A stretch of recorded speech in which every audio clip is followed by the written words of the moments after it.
오늘 본문은 사람들에게 너무 잘 알려져 있으면서도 너무 쉽게 오해되는 내용입니다. 특히 7절 말씀, 너희 중에 죄 없는 자가 먼저 돌로 치라. 이 구절은 종종 무조건적인 관용이나 누구도 비판하지 말라라는 식의 오해로 발전할 수 있습니다. 그런데 오늘 본문은 죄를 가볍게 만들지도 않고 오히려 죄가 얼마나 엄중한지, 그리고 그 죄를 사하기 위해서는 어떤 희생이 필요한지 분명히 보여줍니다. 너희 중에 죄 없는 자가 먼저 돌로 치라. 이 말씀을 하실 수 있는 분은 사실 죄가 없는 예수 그리스도밖에 없습니다. 이 본문의 초점은 예수님의 이 말 자체가 아니라 돌에 맞아 죽어 마땅한 죄인이 구원받을 수 있는가 하는 데 있습니다. 그렇다고 해서 이 본문이 어떤 죄를 정당화하는 것은 아닙니다. 죄는 반드시 죽음을 요구합니다. 그래서 오늘 우리가 읽은 이 장면은 감동적인 관용의 현장이 아니라 의로운 판결을 기다리는 법정과도 같습니다. 이 죄인에게, 그리고 이 법정 한가운데 서 계신 예수님은 어떤 판결을 내리시는지 오늘 말씀을 통해 살펴보겠습니다. 7장 53절에서 8장 2절은 오늘 본문의 배경을 설명합니다. 7장에서 예수님을 둘러싼 논쟁이 사람들 사이에 격렬하게 일어났습니다. 어떤 이는 예수님을 보면서 모세가 오리라 했던 그 선지자가 아닌가 이렇게 했고, 어떤 이는 그리스도가 아닌가 생각했습니다. 반면에 대제사장들과 바리새인들은 예수님을 율법을 어지럽히고 유대교를 미혹하는 그런 사람으로 규정했습니다. 이 논쟁은 결론 없이 끝났고 53절에 보면 다 각각 집으로 돌아갔다고 합니다. 예수님에 대한 논쟁이 종결되지 않고 그냥 집으로 흩어진 것이죠. 모두가 자기 집으로 흩어졌을 때 예수님은 감람산으로 가셨습니다. 그곳에서 습관에 따라 기도하셨습니다. 예수님은 밤에 감람산에서 기도하시고 낮에는 성전에서 백성들을 가르치는 사역을 했습니다. 이것이 예수님의 일종의 루틴입니다. 그래서 누가복음 21장 37절 38절에 보면 예수께서 낮에는 성전에서 가르치시고 밤에는 나가 감람원이라 하는 산에서 쉬시니 모든 백성이 다 그 말씀을 들으려고 이른 아침에 성전에 나아가더라. 이렇게 기록합니다. 그래서 이튿날 아침 예수님은 다시 성전에 오셔서 백성들을 가르치셨고 그 말씀을 듣기 원하는 백성들이 모여 있습니다. 그런데 말씀을 듣고자 하는 자들을 향해서 바리새인들은 이렇게 단정했습니다. 7장 49절에 보면 율법을 알지 못하는 이 무리는 저주를 받은 자로다. 이렇게 규정했습니다. 왜냐하면 예수님의 가르침을 듣고자 한 것이죠. 사실 율법을 가르치는 자들은 바리새인들과 율법 학자들입니다. 그런데 그들이 자기들이 가르치는 백성들을 향해서 뭐라고 합니까? 백성들이 율법을 모른다라고 합니다. 그런데 실상은 율법을 가르치는 그들이 잘 몰랐습니다. 예수님이 갈릴리 출신이라는 이유로 율법이 말하는 그리스도가 아니다라고 단정을 한 것이죠.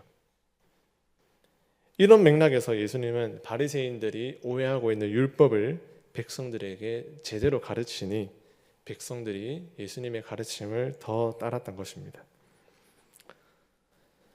그래서 예수님은 이렇게 논쟁에도 불구하고 항상 기도하시고 날마다 성전에서 가르치셨는데 그곳에서 오늘 사건이 발생하게 됩니다. 대제사장들과 서기관들 그리고 바리새인들은 예수님에 대한 적대감을 가지고 있었습니다. 본래 성전에서 율법을 연구하고 백성을 가르치는 직무는 그들에게 있었습니다. 그래서 그들은 종교적, 사회적으로 유대인들에게 큰 영향력을 가진 사람들입니다. 그리고 그 중에 일부는 유대 지역의 최고 기관인 사내드린 공회의 회원들이었습니다. 그런데 갑자기 예수님이 나타나셔서 율법을 가르치셨고 그 율법의 가르침을 백성들이 더 잘 따랐습니다.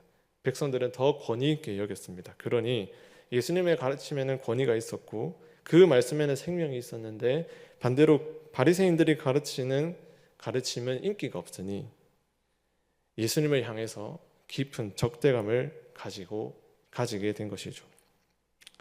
그들의 적대감은 한 여인을 끌고 오는 방식으로 나타났습니다. 그들은 간통죄를 범한 여인을 예수님께 데려와서 3절, 4절에 이렇게 말합니다. 서기관들과 바리새인들이 음행 중에 잡힌 여자를 끌고 와서 가운데 세우고 예수께 말하되 선생이여 이 여자가 간음하다가 현장에서 잡혔나이다. 그런데 그들은 여인만 데려왔습니다. 간통은 혼자 범하는 죄가 아니죠. 율법에 따르면 간음한 남자와 여자 모두 죽이라고 명합니다. 레위기 20장 10절에 보면 누구든지 남의 아내와 간음하는 자 곧 그의 이웃의 아내와 간음하는 자는 그 간부와 음부를 반드시 죽일지니라. 그들은 율법을 너무 잘 알고 있었기 때문에 이 계명 또한 알고 있었을 것입니다. 그런데 예수님께 데려온 자는 두 사람이 아니고 여자였습니다. 여자만 데려온 것이죠. 이것 자체만으로도 그들은 율법을 가르치는 그들이 율법 정신을 위반하고 있다고 볼 수 있습니다. 그들이 여인만 데려온 목적은 분명합니다. 율법에 따라 정의를 세우고자 함이 아니라 예수님을 시험하고 고발할 조건을 찾고자 한 것이죠. 6절에 보면 그들이 이렇게 말하면 고발할 조건을 얻고자 하여 예수를 시험함이라라. 신학적으로, 윤리적으로, 그리고 사회적으로 예수님을 함정에 빠뜨리려는 그들의 계략이었습니다. 그들의 시험의 핵심은 이것이죠. 5절에 보면 모세는 율법에 이러한 여자를 돌로 치라 명하였거니와 선생은 어떻게 말하겠나이까. 사실 난감한 질문입니다. 율법대로 돌을 던지라 하면 그동안의 예수님의 사역들은 죄인을 영접하고 죄인에게 자비를 베풀고 죄인에게 긍휼을 베푸는 그런 사역들입니다. 그런데 그 여인에게 돌을 던지라 하는 순간 예수님께서 해오셨던 사역과 충돌하는 것처럼 보이겠죠. 또 반대로 돌을 던지지 말라고 하면 율법을 가르치는 사람이 율법을 무시하고 있다라는 그런 함정에 빠질 수 있습니다. 더 나아가서 돌을 던지라 하는 순간 사형 판결을 내리는 것인데 그것은 로마의 권위에 도전하는 것입니다. 오직 로마만이 사형 판결을 할 수 있는데 그 권한을 침해하는 것이죠. 그러니 윤리적으로, 신학적으로, 정치적으로 예수님은 곤란하게 될 수 있습니다. 이렇게 볼 때 오늘 본문이 드러내는 것은 누가 죄인인가 하는 것입니다. 가늠한 여인도 분명히 죄인이겠죠. 잘못을 범했죠. 그런데 더 큰 죄인은 누구일까요? 율법을 이용하여서 다른 사람을 해하고 그리고 그 율법을 가지고 다른 사람을 시험하고 곤란에 빠뜨리는 그들이 더 악한 죄인이 아닐까요? 그들은 율법을 가르치고 지킨다라고 말하지만 율법 정신이 아닌 오히려 하나님을 대적하고 있는 사람들이었습니다. 그들은 율법을 가지고 하나님의 아들로 오신 예수 그리스도를 대적하고 있었습니다. 그래서 그들은 그 여인을 정죄하고 예수님이 잘못됐다는 것을 증명하기 위해서 이런 일들을 벌였으나 누가 죄인이라고 드러나고 있습니까? 바로 그들이야말로 죄인이다 하는 것을 성경이 보여주고 있습니다. 서기관들과 바리새인들의 도전에 대해서 예수님은 반응하지 않았습니다. 6절에 보면 예수께서 몸을 굽히사 손가락으로 땅에 쓰셨다라고 기록합니다. 무엇을 쓰셨는가는 성경이 설명하지 않습니다. 주석가들의 여러 추측이 있지만 중요한 것은 예수님이 무엇을 쓰셨는가가 아니라 왜 대답을 하지 않으셨는가 하는 것이죠. 이 여자를 돌로 쳐야 되느냐 말아야 되느냐에 대한 질문에 예수님은 답하지 않았습니다. 이에 대해서 칼빈이라는 신학자는 이렇게 주석했습니다. 그들의 질문은 아무런 가치가 없는 것이어서 예수님이 반응하지 않았다 하는 것이죠. 이런 예수님의 침묵에도 불구하고 바리새인들의 질문은 멈추지 않았습니다. 그들이 묻기를 마지 아니하는지라. 그래서 끝까지 물으니 예수님은 이렇게 대답하셨습니다. 7절에 보면 너희 중에 죄 없는 자가 먼저 돌로 치라. 바리새인들이 원했던 대답은 긍정 또는 부정입니다. 쳐라 또는 치지 말라. 그런데 예수님은 그들의 계략을 다 알고 있었기 때문에 오히려 기준을 제시하셨습니다. 바로 너희 중에 죄 없는 자가 먼저 돌로 치라 하는 것이죠. 이 예수님의 말씀 속에 예수님께서는 의로우신 재판장이다는 것이 드러나고 있습니다. 예수님은 재판장이시기에 바리새인들의 고발에 대답할 이유가 없습니다. 판결을 내리면 그만입니다. 그들은 그 여인을 데려와서 예수님을 고소할 증거를 찾고 예수님을 위기에 빠뜨리려 했지만 오히려 예수님은 그 법정의 재판장입니다. 예수님은 그 여인이나 서기관들이나 바리새인들 모두가 죄인임을 드러내고 계셨습니다. 예수님의 이런 대답을 듣고 온 무리는 양심의 가책을 느꼈습니다. 여자에게 돌을 던질 수 있는 사람은 누구입니까? 죄 없는 자가 돌로 치라 하셨습니다. 의로운 사람만이 돌을 들어 던질 수 있습니다. 만약 돌을 던지지 못하면 무엇이 증명되는 것입니까? 나는 죄인이다 하는 것이 증명되는 것이죠. 그 주변에는 아무도 돌을 던질 수 있는 사람이 없었습니다. 왜냐하면 모두가 죄인이기 때문이죠. 오직 예수님만이 그 여인에게 돌을 던질 수 있었습니다. 예수님만이 죄 없는 분이기 때문이죠. 그래서 무리들은 양심의 가책을 느끼고 그곳을 떠났습니다. 스스로 죄인임을 인정하든 하지 않든 드러나게 된 것이죠. 그런데 여기서 무리의 악함이 드러납니다. 죄인인 것이 드러났다면 어떻게 해야 됩니까? 예수님을 하나님의 아들이시요 그리스도라고 인정하고 그분께 나아가야 합니다. 죄인 된 것이 부끄럽고 또 수치스럽겠지만 그런 것들을 무릅쓰고서라도 예수님 앞에 나와야 합니다. 그리고 예수님께 자비를 구해야 합니다. 그런데 그들은 오히려 아담처럼 죄를 범했음에도 피하고 회피하고 숨었습니다. 부끄러움을 무릅쓰고서라도 나와야 하는데 오히려 자기 죄를 인정하기 싫기 때문에 그 자리를 떠난 것이죠. 이것이 바로 죄인의 사악함입니다. 죄인은 결코 자기 죄를 인정하지 않습니다. 차라리 죽을지언정, 심지어 지옥에 갈지언정 자신은 죄인이 아니라고 생각합니다. 그리고 예수님을 그리스도라고 인정하기를 그토록 싫어합니다. 무리가 다 떠나고 마침내 그곳에는 예수님과 그 여인만 남게 되었습니다. 예수님은 그녀에게 돌을 던질 권한이 있으시고 그녀를 정죄할 수 있는 권한을 가진 재판장입니다. 그리고 그녀를 법에 따라 심판하는 것이 마땅합니다. 이런 주님의 권한 앞에서 이 여자가 할 수 있는 것은 단 하나도 없었습니다. 성경은 그녀가 무엇을 했는지 언급하지 않습니다. 그녀가 회개했다고도 말하지 않고 죄를 고백했다고 말하지 않고 자신은 죄를 범하지 않았다 변론하지도 않습니다. 이 여자가 유일하게 할 수 있는 것은 그저 예수님 앞에 남아있는 것뿐이었습니다. 죄인이기 때문에, 죄인이라고 인정할 수밖에 없기 때문에 그저 예수님 앞에 서서 예수님 나를 판단해 주십시오. 나를 정죄하시든 의롭다 판결하시든 그것은 주님의 권한에 있습니다 하고 가만히 남아 있었습니다. 의로운 재판장 앞에 남아있는 죄인, 이제는 판결의 때가 다가옵니다. 그러면 예수님은 그녀를 어떻게 판결하셨을까요? 요한복음이 이 사건을 기록한 목적이 있습니다. 그것은 사람들로 하여금 예수님을 믿어 영생을 얻게 하는 것이죠. 사람들을 정죄하는 것이 아닙니다. 요한복음 3장 17절 18절을 보면 우리 한번 같이 읽어보겠습니다. 시작.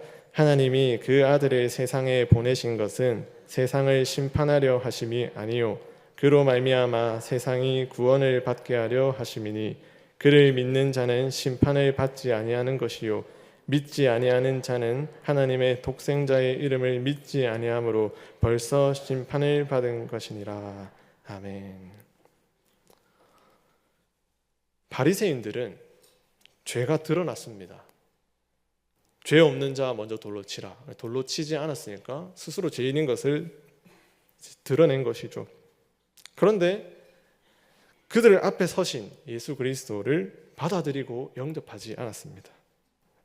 결코 그럴 수 없었습니다. 죽을지언정, 지옥에 갈지언정 예수님을 받아들일 수 없었습니다. 그래서 그들은 이미 정죄를 받은 것이나 다름이 없습니다. 무리들도 마찬가지입니다. 죄인인 것이 드러났음에도 예수님 앞에 남아있지 않았습니다. 하지만 그 여인은 아무것도 할 수 있는 게 없었지만 예수님 앞에 남아 있었습니다. 예수님의 의로운 판결을 기다렸기 때문이죠. 이 장면은 이미 하나님의 은혜가 그녀에게 역사하고 있었다는 것을 보여줍니다. 예수님께서는 그녀에게 돌을 던지지 않았습니다. 오히려 그녀에게 하나님의 아들을 믿어 영생에 이를 수 있는 길을 제시하셨습니다.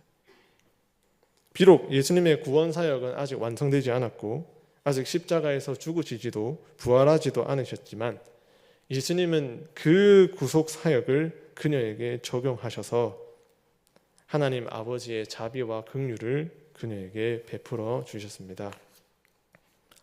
그래서 11절에 보면 나도 너를 정죄하지 아니하노니 이런 판결을 내리셨습니다.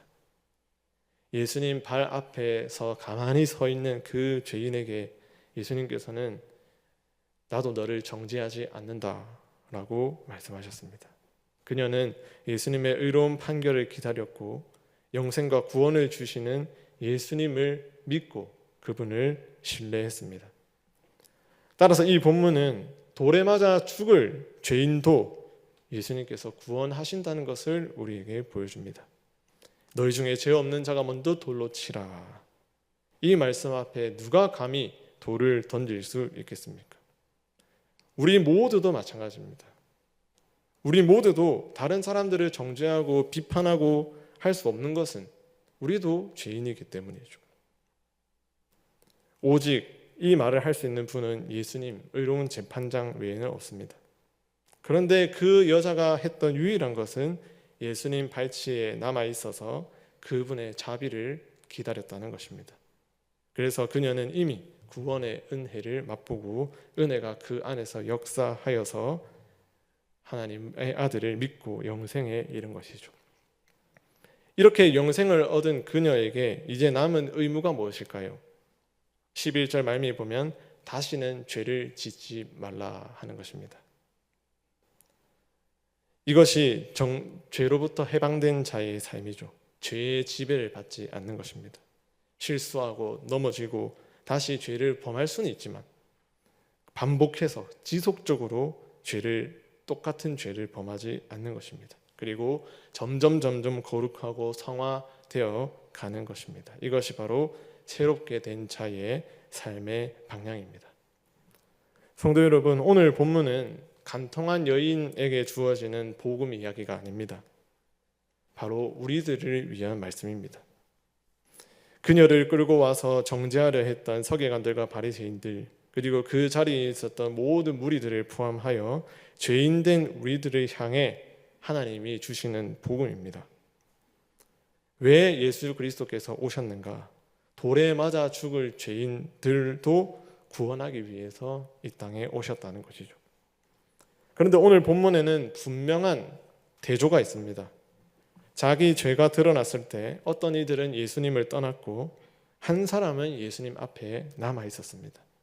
떠난 자들은 양심의 가책을 느꼈지만 부끄러움을 회피하고 그 재판장을 피해버렸습니다. 반대로 그 여인은 아무것도 할 수 있는 게 없었지만 아무런 공로도 없지만 의로운 재판장 앞에 그대로 머물러 서서 그분의 판결을 기다렸다는 것입니다.